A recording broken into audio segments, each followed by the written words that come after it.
गरुडगमन तव चरणकमलमिह मनसि लसतु मम नित्यम् गरुडगमन तव चरणकमलमिह मनसि लसतु मम नित्यम् मनसि लसतु मम नित्यम्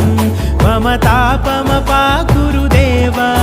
मम पापमपाकुरु देव मम तापमपाकुरु देव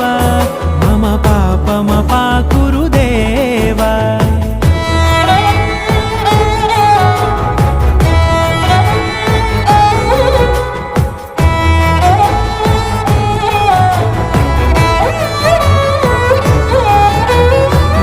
जनयन विधिनमुचिहरण मुख विबुध विनुत पद पद्मा जल जनयन विधिनमुचिहरण मुख विबुध विनुत पद पद्मा विबुध विनुत पद